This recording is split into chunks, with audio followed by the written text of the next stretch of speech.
হিমাদ্রি হিমালয়ের পরে যেটা রয়েছে সেটা হচ্ছে হিমাচল হিমালয়। তার নাম কি? হিমাচল হিমালয়। তাহলে আমরা এই অংশটা দেখব। এটা হচ্ছে হিমাচল হিমাচল হিমালয় হিমালয়। তাহলে হিমাচল হিমালয় কত বছর আগে সৃষ্টি হয়েছিল? দ্বিতীয়বার ভূআলোড়নের ফলে, প্রায় 3 কোটি বছর আগে যে দ্বিতীয়বার ভূআলোড়ন হয়েছিল, সেই দ্বিতীয়বার ভূআলোড়নের ফলে সৃষ্টি হয়েছিল। তাহলে হিমাচল হিমালয়ের উল্লেখযোগ্য শৃঙ্গগুলো কি কি আছে? হিমাচল হিমালয়ের উল্লেখযোগ্য শৃঙ্গ হচ্ছে, হিমাচল হিমালয়ের উল্লেখযোগ্য শৃঙ্গ তোমার পীর পাঞ্জাল, পীর পাঞ্জাল, পীর পাঞ্জাল। পীর পাঞ্জাল ছাড়া রয়েছে ধওলাধর, ধওলাধর। ধওলাধরের পরে রয়েছে নাগাটিব্বা, নাগাটিব্বা। নাগাটিব্বার পরে রয়েছে মুসৌরি, মুসৌরি।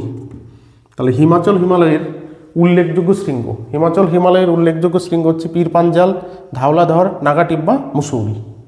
এটা হচ্ছে হিমাচল হিমালয়ের উল্লেখযোগ্য শৃঙ্গ। তাহলে কি কি বললাম? পীর পাঞ্জাল, ধওলাধর, নাগাটিব্বা, মুসৌরি। পীর পাঞ্জাল, ধওলাধর, নাগাটিব্বা, মুসৌরি, এগুলো হচ্ছে হিমাচল হিমালয়ের উল্লেখযোগ্য শৃঙ্গ।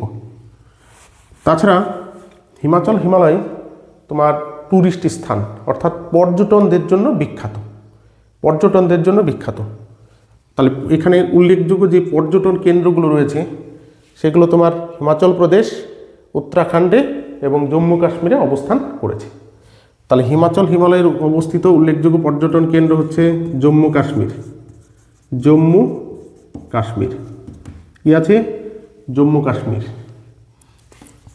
তারপরে কি আছে? তারপরে তোমার রয়েছে কুল্লু, কুল্লু, মানালি, মানালি, কুল্লু, মানালি, নৈনিতাল, নৈনিতাল, রানীক্ষেত, রানীক্ষেত, রানীক্ষেত। তারপরে রয়েছে তোমার ডালহৌসি, ডালহৌসি। তাহলে এইগুলো কোথায় অবস্থান করেছে? হিমাচল হিমালয়। তাহলে জম্মু কাশ্মীর, কুল্লু, মানালি, নৈনিতাল, রানীক্ষেত, ডালহৌসি, এগুলো হচ্ছে ভারতবর্ষের উল্লেখযোগ্য ট্যুরিস্ট স্থান বা ট্যুরিস্ট প্লেস। তাহলে এটা কোথায় অবস্থান করেছে? হিমাচল হিমালয়। তাহলে হিমাচল হিমালয় কিসের জন্য বিখ্যাত? ট্যুরিস্ট প্লেসের জন্য বা মনোরম দৃশ্যের জন্য বিখ্যাত। তাহলে জম্মু কাশ্মীর, কুল্লু, মানালি, নৈনিতাল, রানীক্ষেত, ডালহৌসি, এইগুলো অবস্থান করেছে তোমার হিমাচল হিমালয়। এছাড়া তোমার হিমাচল হিমালয়ে দেখা যায় ঘন বনভূমি। কি দেখা যায়? ঘন বনভূমি। তাহলে কোথায় দেখা যায় এটা? হিমাচল হিমালয়। তাহলে ঘন বনভূমি রয়েছে তোমার হিমাচল হিমালয়। এখানে তোমার এক ধরনের ঘাস জন্মায়, যে ঘাসকে বলা হয় মার্গ। কি বলা হয়? মার্গ। তাহলে হিমাচল হিমালয়ে যে ঘাস জন্মায় তাকে কি বলা হয়? মার্গ। আর এই ঘাসের নাম অনুসারে ওইখানে কয়েকটা শহরেরও নামকরণ করা হয়েছে, যেমন সোনমার্গ, গুলমার্গ। এগুলো কি অনুসারে নামকরণ করা হয়েছে? কারণ ওইখানে মার্গ নামক ঘাস প্রচুর পরিমাণে জন্মায়। তাহলে এই মার্গ ঘাসের উপরে কি নাম? সোনমার্গ, সোনমার্গ, গুলমার্গ, গুলমার্গ। তাহলে সোনমার্গ, গুলমার্গ, এগুলো কার উপরে নামকরণ করা হয়েছে? ওইখানে যে মার্গ নামক যে ঘাস জন্মায় সেই ঘাসের উপরে ভিত্তি করে এই নামকরণগুলো করা হয়েছে। এছাড়া হিমাচল হিমালয় এবং নিচে রয়েছে শিবালিক হিমালয়, তার মাঝে কিছু উপত্যকা রয়েছে, উপত্যকা। এই উপত্যকাগুলোকে বলা হয় দুন। তাহলে এই উপত্যকাগুলোকে কি বলা হয়? দুন। অর্থাৎ হিমাচল হিমালয় এবং শিবালিক হিমালয়ের মাঝে কিছু কিছু সমতল ভূমি রয়েছে, সেই সমতল ভূমিগুলোকে কি বলা হয়? দুন। তাহলে এই দুন অঞ্চল অনুসারে, যেমন উদাহরণ হচ্ছে দেরাদুন, দেরাদুন। তাহলে এই উপত্যকাগুলো স্থানীয় নাম কি? দুন। উপত্যকাগুলোর বৈশিষ্ট্য কি? একটা বিস্তীর্ণ সমতল ভূমি, কেননা পার্বত্য অঞ্চল, সমতল ভূমি এখানে বিশেষ লক্ষ্য করা যায় না। তো মাঝে মাঝে এই কিছু উপত্যকা রয়েছে, সেই উপত্যকাগুলো স্থানীয় নাম দুন, এবং সেখানে জনঘনত্ব বেশি, শহরের বিকাশ ঘটেছে, মানুষের বিভিন্ন যে ক্রিয়াকলাপ বা সাংস্কৃতিক ভূদৃশ্য বেশ লক্ষ্য করা যায়। সেগুলো হচ্ছে দুন। তাহলে তাহলে এইরকম একটি উপত্যকা কি দেরাদুন, যেটা উত্তরাখণ্ডের রাজধানী। তাহলে সেটা কোথায় অবস্থান করেছে? হিমাচল হিমালয় এবং শিবালিক হিমালয়ের মাঝের যে উপত্যকা, সেই উপত্যকায়। তাহলে হিমাচল হিমালয় সম্পর্কে আমরা কি জানলাম? ঘন বনভূমি থাকে, এখানে মার্গ নামক ঘাস জন্মায়, যেমন সোনমার্গ, গুলমার্গ, এই ঘাস অনুসারে নামকরণ করা হয়েছে। এখানে উপত্যকা রয়েছে, স্থানীয় নাম কি? দুন। উদাহরণ কি আছে? দেরাদুন। এছাড়া হিমাচল হিমালয়ের আর কি বৈশিষ্ট্য রয়েছে? বিখ্যাত সব ট্যুরিস্ট প্লেস বা স্থান এখানে রয়েছে। তাহলে বিখ্যাত যে ট্যুরিস্ট প্লেস স্থানগুলো কি ছিল? জম্মু কাশ্মীর, নৈনিতাল, রানীক্ষেত, ডালহৌসি, কুল্লু, মানালি ইত্যাদি স্থানগুলো তোমার এই হিমাচল হিমালয়ে রয়েছে। আর হিমাচল হিমালয় দ্বিতীয়বার ভূগোলন অর্থাৎ 3 কোটি বছর আগে প্রায় সৃষ্টি হয়েছে। আর উল্লেখযোগ্য যে শৃঙ্গগুলো, সেগুলো আমরা পড়েছি। তাহলে উল্লেখযোগ্য শৃঙ্গগুলো হচ্ছে পীরপাঞ্জাল, ধাওলাধর, নাগাটিব্বা উল্লেখযোগ্য তোমার শৃঙ্গ। তাহলে কোথাকার এটা? হিমাচল হিমালয়ের। তাহলে এগুলো কোথায় রয়েছে? হিমাচল হিমালয়। সব শেষে রয়েছে 4 নম্বর, সেটা হচ্ছে তোমার শিবালিক পর্বতশ্রেণী। কি রয়েছে? শিবালিক পর্বতশ্রেণী। শিবালিক পর্বতশ্রেণী। তাহলে ওইখানে রয়েছে তোমার শিবালিক পর্বতশ্রেণী সবার শেষে। শিবালিক অর্থাৎ হিমালয় পর্বতের সর্বদক্ষিণের শিবালিক পর্বত শ্রেণী অবস্থান করেছে। শিবালিক পর্বত উচ্চতা খুব কম, এর উচ্চতা হচ্ছে তোমার 600 থেকে 1500 মিটার। 1500 মিটার। তাহলে 600 থেকে, শিবালিক পর্বতের গড় উচ্চতা কত? 600 থেকে 1500 মিটার। আর এই শিবালিক পর্বত টানা অবস্থান করেনি, যেমন যেমন তোমার হিমাদ্রি হিমালয় টানা অবস্থান করেছে, কিন্তু শিবালিক পর্বত বিক্ষিপ্ত অবস্থায় অবস্থান করেছে। কাটা কাটা বা বিক্ষিপ্ত অবস্থায় তোমার শিবালিক পর্বতশ্রেণী অবস্থান করেছে। আর শিবালিক পর্বত শ্রেণীর উচ্চতা হিমাদ্রি হিমাচল হিমালয়ের তুলনায় কম এবং পাদদেশে অবস্থান করেছে। এই কারণে শিবালিক পর্বতশ্রেণীকে পাদস্থলী বা ফুটহিল বলা হয়। পাদস্থলী, পাদস্থলী বা ফুটহিল, ফুটহিল বলা হয়। তাহলে কার ফুটহিল বলা হয়? হিমালয় পর্বতের, যেহেতু হিমালয় পর্বতের পাদদেশে বিক্ষিপ্তভাবে অবস্থান করেছে এবং উচ্চতা কম, এই কারণে হিমালয় পর্বতের ফুটহিল বা পাদস্থলী নামে পরিচিত কে? শিবালিক হিমালয়। শিবালিক হিমালয়। তাহলে শিবালিক হিমালয়। আর এই শিবালিক হিমালয়ের গড় উচ্চতা কত? 600 থেকে 1500 মিটার। আর শিবালিক হিমালয়ের পাকিস্তানের মধ্যে যে অংশটা অবস্থান করেছে তার নাম হচ্ছে সুলেমান। তার নাম কি আছে? সুলেমান। তাহলে শিবালিক হিমালয়ের পাকিস্তানের মধ্যে যে বিক্ষিপ্ত অংশটা অবস্থান করেছে তার নাম হচ্ছে সুলেমান। তার নাম কি আছে? সুলেমান। এছাড়া ভারতের মধ্যে অবস্থান করেছে সেটা শিবালিক। এবং এই শিবালিক পর্বতের যে অংশ তোমার অরুণাচল প্রদেশে অবস্থান করেছে, সেই অংশে বিক্ষিপ্তভাবে কতগুলো পাহাড়ের মতো অবস্থান করেছে। যেমন অরুণাচল প্রদেশে শিবালিক হিমালয় বিভিন্ন নামে পরিচিত, যেমন ডাফলা, ডাফলা, বুম, মিরি, আবির, মিরি, আবির।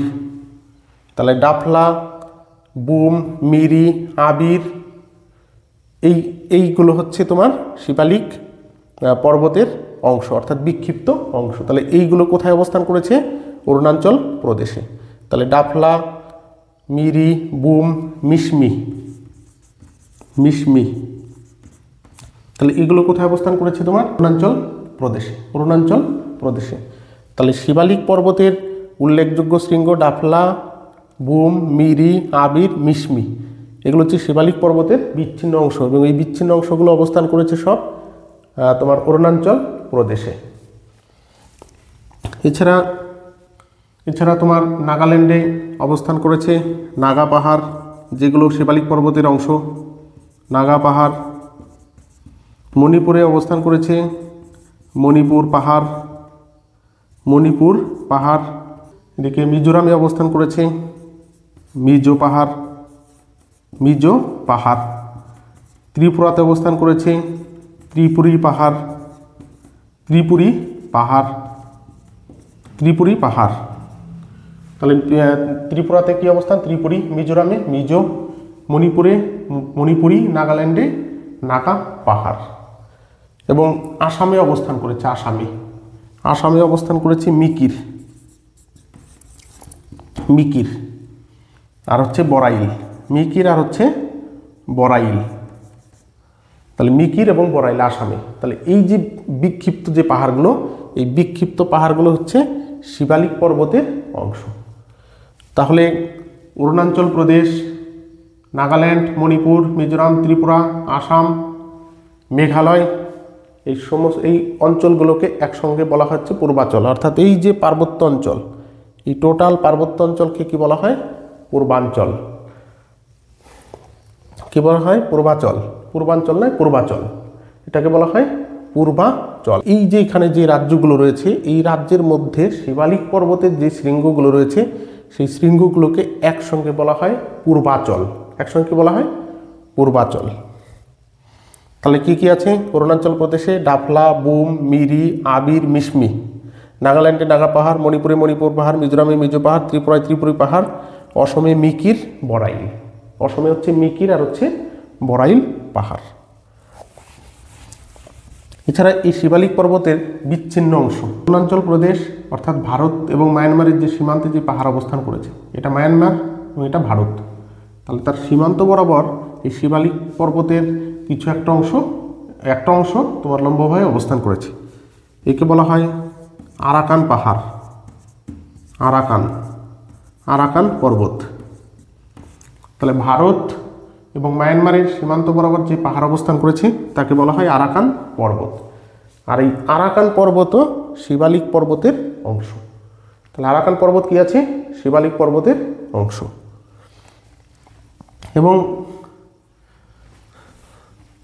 এবং এই আরাকান বা অর্থাৎ শিবালিক পর্বতের যে বিক্ষিপ্ত অংশ, শিবালিক পর্বতের বিক্ষিপ্ত অংশ সমুদ্রের মধ্যে চলে এসছে এবং সেগুলো জলের তলায় ডুবে গেছে। তাহলে এইগুলো হচ্ছে তোমার শিবালিক পর্বতের অংশ। অর্থাৎ আন্দামান নিকোবর দ্বীপপুঞ্জ কিসের অংশ? হিমালয় পর্বতের যে শিবালিক পর্বত শ্রেণী আছে, সেই শিবালিক পর্বত শ্রেণীর বিক্ষিপ্ত অংশ। তাহলে আরাকান পর্বতের শেষ প্রান্ত বঙ্গোপসাগরে ডুবে গেছে এবং বঙ্গোপসাগরে ডুবে যাওয়া যে দ্বীপগুলো রয়েছে, এগুলো শিবালিক পর্বতের অংশবিশেষ। তাহলে এই হচ্ছে শিবালিক পর্বতমালা, অর্থাৎ ভারতের যে হিমালয় পার্বত্য অঞ্চল আছে, সেই পার্বত্য অঞ্চলের শ্রেণী। তাহলে এইটাকে আমরা আর একবার রিভাইজ করে দেখি। ভারতের উত্তরে অবস্থান করেছে হিমালয় পর্বত শ্রেণী। হিমালয় পর্বত শ্রেণীকে কটা ভাগে ভাগ করেছে? 4টে। হিমালয় পর্বতের সবথেকে উত্তরের অংশকে বলা হয় ট্রান্স হিমালয়, তারপরের অংশ হচ্ছে হিমাদ্রি হিমালয়, তারপরে হিমাচল হিমালয়, সবশেষে শিবালিক হিমালয়। শিবালিক হিমালয়। তাহলে এইটাকে কিভাবে ভাগ করা হয়েছে?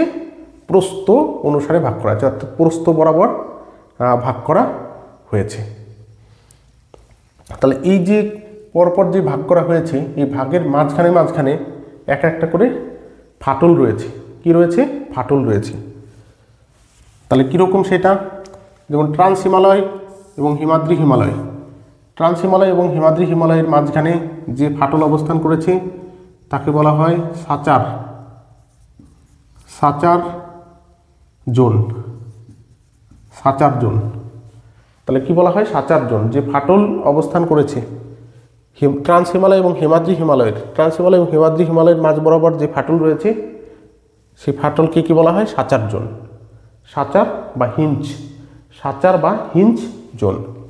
এবং হিমাদ্রি হিমালয় আর হিমাচল হিমালয়ের মাঝ বরাবর যে ফাটল রয়েছে, অর্থাৎ এর মাঝ বরাবর যে সীমান্ত বা ফাটল রয়েছে, সেটাকে বলা হয় এমসিটি। সংক্ষেপে হচ্ছে এমসিটি, মেইন সেন্ট্রাল থ্রাস্ট। তাহলে ট্রান্স হিমালয় এবং হিমাদ্রি হিমালয়ের মাঝের যে ফাটল রয়েছে সেটাকে বলা হয় সাচার বা হিঞ্জ জোন। এবং হিমাদ্রি হিমালয় এবং শিবালিক হিমালয়ের মাঝখানে যে ফাটল রয়েছে তাকে বলা হয় মেইন সেন্ট্রাল থ্রাস্ট। এবং হিমাচল হিমালয় এবং শিবালিক হিমালয়ের মাঝখানে যে ফাটল রয়েছে তাকে বলা হয় জিবিএফ, সংক্ষেপে GBF, great boundary fault. Great boundary fault. তাহলে হিমাচল হিমালয় এবং শিবালিক হিমালয়ের মাঝে জিবিএফ, গ্রেট বাউন্ডারি ফল্ট। এদিকে শিবালিক হিমালয় হিমাদ্রি হিমালয়ের মাঝে রয়েছে MCB, main central thrust. Himadri Himalaya এবং ট্রান্স হিমালয়ের মাঝে রয়েছে সাচার বা হিঞ্জ জোন। তাহলে এই যে ফাটলগুলো তোমার হিমালয় পর্বতকে প্রস্থ বরাবর শ্রেণীবিভাগ করতে সহায়তা করেছে। তাহলে এই হচ্ছে হিমালয় পর্বতের সংক্ষিপ্ত যে ইতিহাস। তাহলে যারা এখনও এই চ্যানেলটি সাবস্ক্রাইব করনি তারা অবশ্যই চ্যানেলটি সাবস্ক্রাইব করে দেবে, এবং যদি ভিডিওটি ভালো লেগে থাকে তাহলে লাইক শেয়ার করবে, তাহলে আরও ভিডিও বানাতে আমরা উৎসাহ পাবো।